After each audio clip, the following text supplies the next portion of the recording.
दोस्तों, नैनोटेक आयुर्वेद के यूट्यूब मन से मैं डॉक्टर नमिता कुलश्रेष्ठ आपका हार्दिक स्वागत करती हूँ। आज मैं उपस्थित हुई हूँ आपको बताने के लिए कि आचार्य चरक ने अपनी संहिता में 3 ऐसे द्रव्यों का वर्णन किया है जो बहुत लंबे समय खाने से आपके शरीर को रोगग्रस्त कर सकते हैं। उन्होंने इन 3 चीज़ों के सेवन को वर्जित किया हुआ है। तो दोस्तों आइए जानते हैं ये 3 चीज़ें क्या हैं।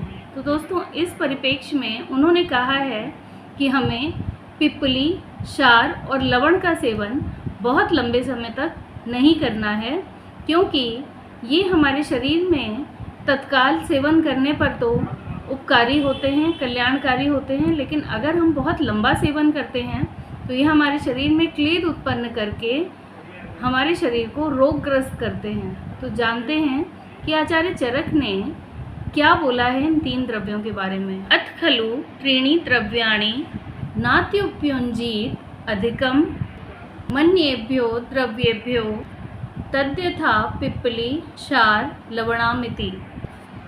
सर्वप्रथम पिप्पली रस में कटु होती है, गुरु होती है और विपाक में मधुर होती है और हमारे शरीर में क्लेद को उत्पन्न करती है। यूँ तो ये गरम मसाले का इंग्रेडिएंट होती है, बट अगर इसका लगातार और निरंतर अभ्यास किया जाता है, यानी कि सेवन किया जाता है, तो ये हमारे शरीर में क्लेद उत्पन्न करके हमारे स्रोतों को ब्लॉक करके कई रोगों को उत्पन्न करने में कारण होती है। लेकिन अगर इसको तत्काल अल्प मात्रा में सेवन किया जाता है तो ये कल्याणकारी होती है, लेकिन इसका निरंतर अभ्यास करेंगे तो हमारे स्वास्थ्य पर ये हानिकारक प्रभाव डाल सकती है। क्षार उष्ण, तीक्ष्ण और लघु गुण कारक होता है।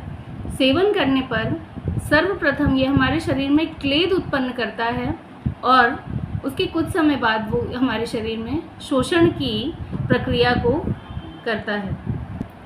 अत्यधिक सेवन करने से या निरंतर सेवन करने से ये हमारे केश, दृष्टि, हृदय और पुंसत्व शक्ति का नाश करता है। लवण यानी कि नमक भी तीक्ष्ण और उष्ण गुण प्रधान होता है।